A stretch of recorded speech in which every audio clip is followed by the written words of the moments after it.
मे विशतु मानसराजहंसः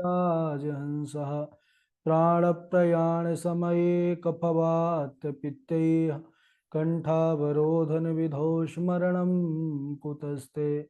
नारायणं नमस्कृत्य नरं चैव नरोत्तमं देवीं सरस्वतीं व्यासं ततो जयमुदीरयेत्। श्रीलक्ष्मीनाथसमारम्भां नाथयामुनिमध्यमाम् अस्मदाचार्यपर्यन्तां वन्दे श्रीगुरुपरम्पराम्। अञ्जनानन्दनं वीरं जानकीशोकनाशनं कपीशमक्षहन्तारं वन्दे लङ्काभयङ्करं। भक्तिभक्त भगवन्त गुरु चतुर्नाम वपुए को इनके पद वंदन किए नासत विघ्न अनेक। बोले वृंदावन बिहारी लाल की जय। भागवत महापुराण की जय। सुखदेव भगवान की जय। परम मंगलमय परात्पर अखिलेश्वर अचिंत कल्याण गुणगण निधान सर्वेश्वर सर्वाधिपति अकारण करुणावरुणालय अकारण करुणाकारक सकल जन कल सापाहारक परात्पर परब्रह्म सच्चिदानंद स्वरूप परमपिता परमात्मा श्री राधा गोविंद सरकार राधा रमण बाधाहरण श्री बांके बिहारी लाल उनका यह वांगमय शब्दमय विग्रह श्रीमद् भागवत महापुराण।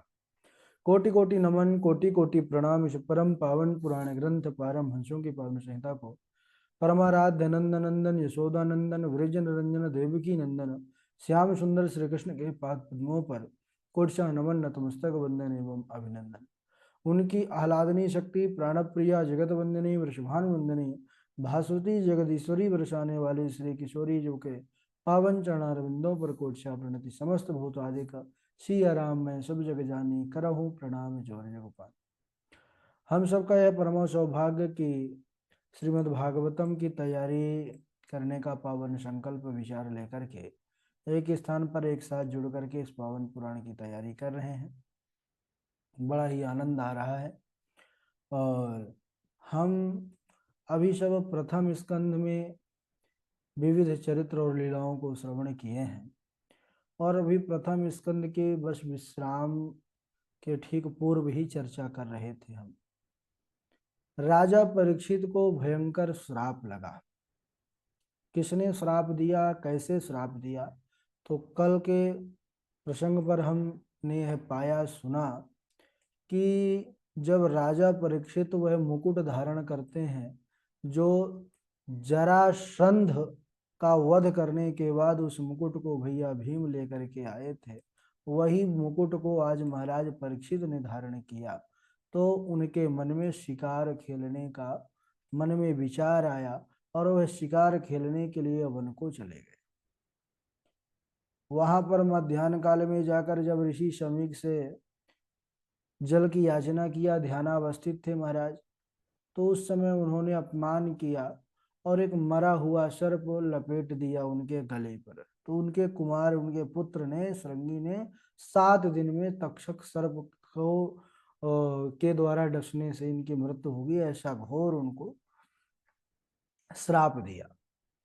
महाराज को जैसे ही मालूम चला कि मुझे श्राप मिला है और 7 दिनों के अंदर ही, 7 दिनों के पश्चात मैं मृत्यु को प्राप्त हो जाऊंगा, तो उसी समय उन्होंने तत्क्षण अपना पूरा राज्य वैभव अपने पुत्र जन्मेजय को सौंपा और अपना कल्याण करने के लिए, कल्याण का साधन करने के लिए घर परिवार और संबंधों का जो एक मोह होता है, वह मोह रूपी जो धागा होता है वैराग्य रूपी खड्ग के द्वारा उन्होंने काटा और घर त्याग करके सुंदर तीर्थ सुखताल पर आते हैं। महाराज कहते हैं कि बड़ा पावन क्षेत्र है, वहां पर अनंत अनंत ऋषि मुनि निरंतर वास करते हैं।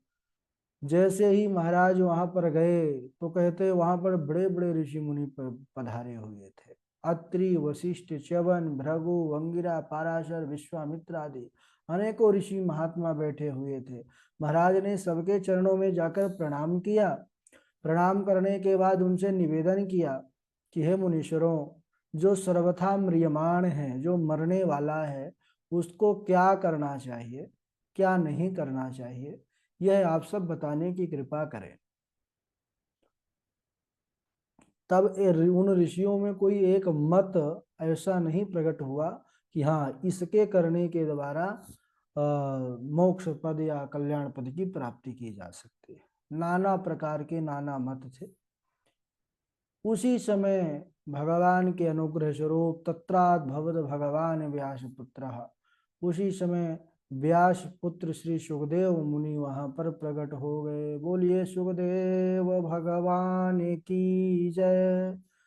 अद्भुत स्वरूप, अद्भुत अनुपम तेज, सुखदेव मुनि का वह प्रखर ओज तेज, जिसको देख करके सब महाराज हाथ जोड़ करके सब के सब अपने आसन से खड़े होकर के उनका अभिवादन करने लगे। सुंदर 16 वर्ष की अवस्था है उनकी, सुकोमल कर कमल, और बड़े सुंदर उनका जो है स्वरूप। सभी ऋषि मुनिगण खड़े होकर के उनका अभिवादन करते हैं। राजा परीक्षित ने भी उनका महाराज यथोचित सम्मान किया, प्रणाम किया, उनका पूजन किया और उनको आसन दिया। जब वह सुखपूर्वक आसन पर बैठ गए तो स्वयं उनके चरणों में बैठ करके हाथ जोड़ करके निवेदन करते हैं और प्रश्न करते हैं। क्या पूछते हैं कि हे महात्मन, अतः पृच्छामि संसिद्धिं योगिनां परमं गुरुं पुरुषस्येह यत् कार्यं म्रियमाणस्य सर्वथा यत् श्रोतव्यमतो जप्यं यत् कर्तव्यं नृभिः प्रभो स्मर्तव्यं भजनीयं वा ब्रूहि यद्वा विपर्ययम्। अतः पृच्छामि संसिद्धिं योगिनां परमं गुरु। धन्य है योगी नाम परमम गुरु, योगियों के भी जो परम गुरु कहे जाते हैं वह हैं सुखदेव मुनि। बोले कि मैं आपसे पूछ रहा हूं महाराज कि पुरुषस्य यत् कार्यम म्रियमाणस्य सर्वथा, उस मनुष्य को क्या करना चाहिए जो सर्वथा म्रियमाण है, मरने वाला है। बोले यत् श्रोतव्यमतो जप्यम यत् कर्तव्यम निर्भि प्रभो स्मर्तव्यम भजनीयम वा ब्रूहि यद्वा विपर्ययम्। किसका श्रवण करना चाहिए उस मनुष्य को, किसका जप करना चाहिए, किसका मनन करना चाहिए, किसका भजन करना चाहिए, क्या करना चाहिए, क्या नहीं करना चाहिए, यह सब आप बताने की कृपा करें नाथ। महाराज परीक्षित के ऐसे प्रश्नों को सुन करके सुखदेव मुनि उनके प्रश्न की बड़ी प्रशंसा करते हैं। महाराज प्रथम स्कंद के विश्राम के ठीक पूर्व राजा परीक्षित सुखदेव मुनि से यह प्रश्न करते हैं और सुखदेव मुनि फिर यहाँ पर प्रथम स्कंद का विश्राम होता है। बोलिए भागवत भगवान की जय। और द्वितीय स्कंध में हम सब प्रवेश करते हैं जहाँ पर इन प्रश्नों को सुन करके सुखदेव मुनि ने बड़ी प्रशंसा की है। क्या कहते हैं, वरीयाने सते प्रश्न क्रतो लोकहितं नृप आत्मवित् सम्मतः पुंसां श्रोतव्यादिषु यः परः। वरीयाने सते प्रश्न, हे राजन तुम्हारा यह जो किया हुआ प्रश्न है ना, यह बड़ा सुंदर प्रश्न है। कृतो लोक हितम नृप, यह लोक का कल्याण करने वाला है, मंगल करने वाला है। क्यों? क्योंकि आपका प्रश्न ही ऐसा है जिसमें स्वहित नहीं है। यह सर्वजन हिताय सर्वजन सुखाय जो हमारी आर्ष परंपरा रही है, इसमें सभी का कल्याण है। क्योंकि प्रत्येक जीव जो मृत्यु लोक पर जन्मा है वह सब म्रियमाण है। और राजा परीक्षित का प्रश्न यही है कि जो सर्वथा म्रियमाण है उसको क्या करना चाहिए। तो सभी म्रियमाण हैं, ऐसा कोई नहीं है कि अमर है, सभी मरने के लिए ही उत्पन्न हुए हैं मृत्यु लोक में। तो आत्मवित सम्मता पुंसाम श्रोतव्यादिषु यः परः तो आत्मविद सम्मतः पुंसाम, आत्मज्ञानी लोग, महापुरुष लोग ऐसे प्रश्न की बड़ी प्रशंसा करते हैं महाराज। हे राजन, शास्त्रों में अनेकों बात बताई गई हैं, करने योग्य, सुनने योग्य, स्मरण करने योग्य, लेकिन जिन्हें आत्म तत्व का ज्ञान नहीं है, जिनको वह सद ज्ञान नहीं है, सद विवेक नहीं है, केवल घर गृहस्थी के जंजाल तक ही सीमित है महाराज, उस जाल पर ऐसे फंस जाते हैं कि फिर कभी उस जाल से छूट नहीं पाते। बोले कि घर में महाराज परिवार तक ही सीमित रह जाते हैं, जिनकी रात्रि सोने में व्यतीत हो जाती है और दिन भरण पोषण के धन की चिंता में, धन के संग्रह करने में, जुटाने में दिन चला जाता है, तो वे मनुष्य प्रतिक्षण मृत्यु की ओर जाते हुए भी चेतते नहीं हैं, यानी सावधान नहीं होते हैं। एक दिन 2 दिन करते करते आयु निरंतर जा ही तो रही है, जब से हम जन्मे हैं, बढ़ती थोड़ी है। तो बोले कि हे राजन, तस्माद भारत सर्वात्मा भगवान ईश्वरो हरि श्रोतव्यः कीर्तितव्यश्च स्मरतश्च शेषता भयम्। तस्माद भारत सर्वात्मा भगवान हरीश्वर, ओ भगवान ईश्वरो हरि। यानी आपने कहा किसका भजन किया जाए, किसका श्रवण किया जाए, किसका जप किया जाए, तो श्रवण करने योग्य तो केवल एक ही है। बोले कौन? बोले जो स्वर आत्मा है, सभी आत्माओं का स्वरूप है, सभी आत्मा जनों के जो है अंदर निवास करने वाला है, वह भगवान ईश्वर श्री हरि। उन्हीं का श्रवण करना चाहिए, उन्हीं के नामों का कीर्तन करना चाहिए। जो अभय पद को प्राप्त करना चाहते हैं, यानी कल्याण पद, उनको, मनुष्यों को सदा सर्वदा भगवान श्रीहरि का ही चिंतन करना चाहिए, उनके कथाओं का श्रवण और नामों का संकीर्तन करना चाहिए। कहते हैं क्यों करना चाहिए? बोले कि जब हम यत्न करेंगे ना, अभ्यास हो जाएगा, तो फिर वह अंत समय में भगवान की स्मृति बनी रहेगी। इसीलिए कहते हैं जब कुछ कार्य नहीं होता, बोले कि इनका पूर्वाभ्यास नहीं है। तो भजन और नाम कब आएगा? अंतिम में, जब पूर्व का अभ्यास बना रहेगा। पूर्वाभ्यास नहीं होगा तो फिर अंत में राम नहीं आएंगे। तो स्मृति बनी रहे, और क्योंकि स्मृति बनी रहेगी तो भगवान की फिर सुंदर गति निश्चित ही दे देते हैं। जो निवृत्ति परायण महापुरुष हैं, इसीलिए वह सदा सर्वदा भगवान श्रीहरि के ही गुणों में रमे रहते हैं महाराज। और भगवान के गुण ऐसे हैं कि भगवान के गुणों के कहना ही क्या। एक बड़ा सुंदर एक कथा आती है कि एक महाराज जी, जो निर्गुण ब्रह्म के उपासक, नाम था उनका, हाँ, मधुसूदन सरस्वती जी महाराज, है ना, बड़ा चर्चित नाम है ये। तो मधुसूदन सरस्वती जी महाराज वृंदावन धाम में जब गए, बिहारी जी का दर्शन किए। वैसे तो मानने वाले सगुण के नहीं थे, वह निराकार के उपासक थे, लेकिन जब सगुण स्वरूप हमारे बांके की बांकी छटा को उन्होंने देखा तो वह उन्हीं के दीवाने हो गए। और उन्होंने अनुपम उनके सामने एक भाव अपना रखा। क्या भाव रखा? उन्होंने लिखा कि अद्वैत वीथि पथिकैरूपास्या स्वराज्य सिंहासन लब्ध दीक्षा शठेन केनापि वयं हठेन दासी कृता गोपवधूभितेन। अद्वैत वीथि पथिकैरूपास्या स्वराज्य सिंहासन लब्ध दीक्षा, कि हे प्रभु, मैं तो अद्वैत वेदांत के गलियों में भ्रमण करने वाला था, निर्गुण ब्रह्म में मेरा मन सदैव रमा रहता था। लेकिन जब से मैंने आपकी है बाकी छटा को निहारा हूँ, देखा हूँ ना, और आपने मुझे देखा है, तब से मैं अब आपका ही हो चुका हूँ।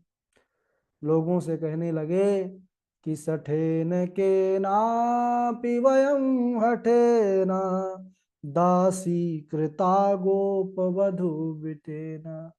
यह जो बांका खड़ा हुआ है गोप कुमारी वो का जो स्वामी है, तो कहते हैं इन्होंने अपना मुझे दृढ़ता पूर्वक यानी अपना शासन दिखा करके मुझे अपना भक्त बना लिया, क्योंकि उनकी आंखों में वह जादू है कि महाराज उनकी आंखों का तो कहना ही क्या। हमारे हरिदास जी बिहारी जी की सुंदर जो है स्वरूप को निहारते ही रहते थे कि उनकी आंखों में कुछ ऐसा ही है कि सबको अपना बना लेते हैं। तो तब से वह निर्गुण ब्रह्म के उपासक जो थे सगुण कन्हैया के बांके बिहारी के दीवाने हो गए। फिर बाद में उन्होंने श्लोक यह भी लिखा कि कृष्णात् परम वंशी विभूषित करान नवनीर दाभात पीताम्बरा दरुण बिंबफला धरोष्ठात् पूर्णेन्दु सुंदर मुखादरविंद नेत्रात् कृष्णात् परम किमपि तत्वमहम न जाने। कि कृष्ण के अलावा कोई और तत्व है जगत में, होता होगा, लेकिन मुझे नहीं पता, मैं नहीं जानता। मैं तो केवल एक ही तत्व को जानता हूँ, कृष्ण तत्व। कृष्णात् परम किमपि तत्वम अहम न जाने। तो यह भगवान की कृपा है भैया। तो यहाँ पर सुखदेव मुनि भी यही कह रहे हैं राजा परीक्षित से कि राजन, मैं भी पहले वही निर्गुण ब्रह्म का ही उपासक था, परिनिष्ठितोऽपि नैर्गुण्या उत्तम श्लोक लीलया गृहीत चेता राजर्षे आख्यानम यदधीतवान। मेरी भी निष्ठा उसी निर्गुण ब्रह्म में थी, परंतु भगवान श्री कृष्ण के मधुर लीलाओं ने, शाश्वत लीलाओं ने मेरे मन को अपनी ओर खींच लिया, बरबस अपनी ओर खींच लिया, जिसके कारण मैंने ये भागवत महापुराण का अध्ययन किया, श्रवण किया, और अब मैं उस पावन लीला को, पावन कथा को तुम्हें सुनाने वाला हूँ। उसी को मैं सुनाऊंगा, वही जो है कल्याण पद की प्राप्ति कराने वाली कथा है। और हे राजन, एक बात और, तुम यह बिल्कुल मत सोचो कि मेरे पास केवल 7 ही दिन है तो मैं क्या कर पाऊंगा 7 दिनों में। अरे बोले तुम्हारे पास यह 7 दिन बहुत हैं। सत्संग की इतनी बड़ी भारी महिमा है राजन कि सूर्यवंश में एक राजा हुए खटवांग नाम के। तो खटवांग राजा को केवल पता चला कि अब मेरे पास आयु केवल 2 घड़ी शेष बची है, लगभग 48 मिनट। उसी उतने ही समय में उन्होंने मोक्ष पद को सत्संग के द्वारा प्रभु के नाम में अपने मन को समाहित करके भगवत धाम को प्राप्त कर दिए। वो कथा सबको ज्ञात ही है आप लोगों को कि कब पता चला था। जब देवासुर संग्राम हुआ, पृथ्वी से कई वीर गए थे देवताओं की तरफ से युद्ध करने के लिए, देवताओं की विजय हुई, तो उन्होंने सबको, राजा महाराजा जितने भी थे, सबको वरदान मांगने को कहा था। तो राजा खटवांग जो थे बोले हमको बता दो हम जिएंगे भी कितना। बोले महाराज बस थोड़ा ही देर और जिएंगे आप, फिर चले जाएंगे। तो उतने में ही हुए फिर मृत्यु को महोत्सव बना लिए। तो ये, और तुम्हारे पास तो 7 दिवस हैं, 7 दिवस में तो महाराज कहना ही क्या है, पूरी कथा हो जाएगी भगवान की, क्योंकि सप्ताह ज्ञान यज्ञ है जिसको मैं सुनाने वाला हूँ। राजा परीक्षित से कहने लगे कि राजन, जब मृत्यु का समय निकट आए उस समय घबराना नहीं चाहिए, मृत्यु से भय नहीं होना चाहिए। बोले क्या करना चाहिए? बोले वैराग्य रूपी शस्त्र से। कौन सा शस्त्र? वैराग्य रूपी।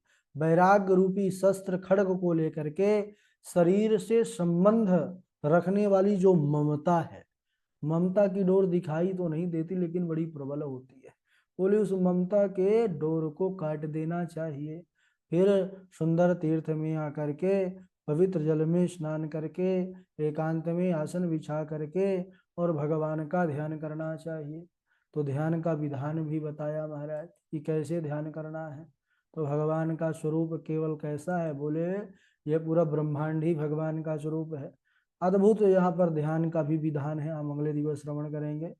पाताल में तस्य ही पाद मूलम पठंति पार्षणि प्रपदे रसातलम आदि। इसको आज यहीं तक समय हो चुका है। बारी बारी से आप लोग सब श्लोक सुनाएंगे। सबसे पहले हम निवेदन करेंगे। हाँ, गणेश झा जी हैं, डॉक्टर हृदय शर्मा जी हैं, पूर्वी जी हैं, इनके बाद अखिलेश द्विवेदी जी हैं, अखिलेश द्विवेदी जी के बाद अनुपमा जी हैं, अनुपमा जी के बाद मोहित कुमार जी हैं, शैलेंद्र तिवारी जी हैं, इनके बाद सुष्मिता त्रिपाठी जी हैं, और अजय चौबे जी हैं, देवेश जी हैं, कृष्णा किशोरी जी हैं, राजा राम जी हैं, ऋषा पांडे जी हैं, वैभव जी हैं, अमित कुमार तिवारी जी हैं, देवेश जी हैं, चलिए विद्यासागर जी भी। राधे राधे गुरु जी। हाँ जी, झा जी। तपः शौचम दया सत्यम इति पादाः कृते कृता अधर्मां सहत्रयो भगना अस्मै संगमदस्तव द्यूतं पानं स्त्रियः शूना यत्रा धर्मस्य चतुर्विध अभ्यर्थितस्तदा तस्मै अभ्यर्थितस्तदा तस्मै अस्थानानि कलये ददौ पुनश्च याचमानाय जातरूपमदात् प्रभो ततो नृतं मदं कामं रजो वैरं च पञ्चमम् इदानीं धर्मपादास्ते सत्यम निर्वर्तयते यत तम जिघृक्षति अधर्मोऽयम् अनृतेन एधितः कलि तं जिघृक्षत्य अधर्मोऽयम् अनृतेन एधितः कलि इति लङ्घितमर्यादम् तक्षको सप्तमे अहनि दंशयति कुलाङ्गारम् चोदितं मे तदद्रुहम्। राधे राधे गुरु जी। बहुत सुंदर, राधे राधे। राधे राधे गुरु जी, प्रणाम।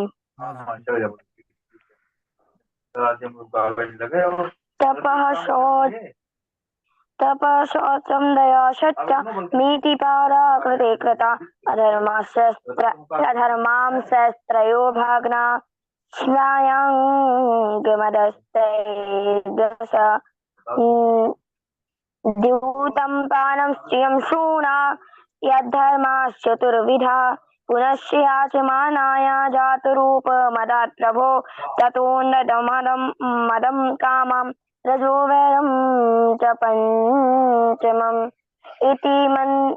इति लङ्घितमर्यादां तक्षकः सप्तमे हनि दंग्यच्छी स्म कुलांगारम चोरितो मे तद्गुहम्। राधे राधे गुरु जी, प्रणाम। डॉक्टर साहब सुनाएंगे अब। राधे राधे गुरु जी। हाँ, राधे राधे। तपः शोचम दया सत्यम इति पादाकृते कृता अधर्मा शस्त्रयो भगना अस्मै संग मदेस्तवे अभ्यर्थितस्तदा तस्मै अस्थानानि कलये ददौ दूतं पानं स्त्रियं शूनां यत्का धर्मश्चतुर्विधि पुनश्च याच्यमानाय जातरूपमदात् प्रभो ततो अन्यतं मदं कामं रजो वैरं च पञ्चमम् इति लङ्घेत मर्यादम् तक्षक सप्तमे हिने दक्ष्यन्ति इसमें कुलांगारम चोदितो मे तद्रूपम् ततो अभ्य ततो अभ्यतक आश्रम बालो गले सर्प कुलेबरम पितरम वीक्ष दुखार्तो मुक्त कंठोर पितरम वीक्ष दुखार्तो मुक्त कंठोरुदोद। राधे राधे गुरु जी। हाँ राधे राधे डॉक्टर साहब, अखिलेश द्विवेदी जी सुनाएंगे। राधे राधे गुरु जी। हाँ। तपः शौचम दया सत्यमीति पादः व्रते वृतः अधर्माशस्त्रयो भग्नः स्मय संगमदैस्तव द्यूतं पानं स्त्रियां सूरा यत्र धर्मश्चतुर्विद्या पुनश्च याचमानाय जातरूपमदात् प्रभु ततो नृतं रदं कामं रजो वैरं च पंचमम्। राधे राधे गुरु जी। बहुत बढ़िया। अनुपमा पराशरी जी सुनाएंगे। और फिर राधे सभी। राधे गुरु जी। हाँ जी राधे राधे। तपः शौचम दया सत्यामिति कृते कृतः अधर्म शास्त्र अधर्म शास्त्रियो अधर्म शास्त्रियो भग्ना समय संगम संगम दैस्तव। राधे राधे गुरु जी। मोहित कुमार जी सुनाएंगे, फिर शैलेंद्र तिवारी जी। राधे राधे गुरुदेव। राधे राधे। तपः शोचं दया सत्यमिति पादः कृते कृताः अधर्माशस्त्रयो भग्नाः सम्यसङ्गमदैस्तव द्युतं पानं त्रिः सूना यथा धर्मश्चतुर्विधः पुनश्च याच्यमानाय जातरूपमदात् प्रभोः ततो नृतं मदं कामं रणो वै रजो वैरं च पंचमम् इति लङ्कितमर्यादं तक्षकः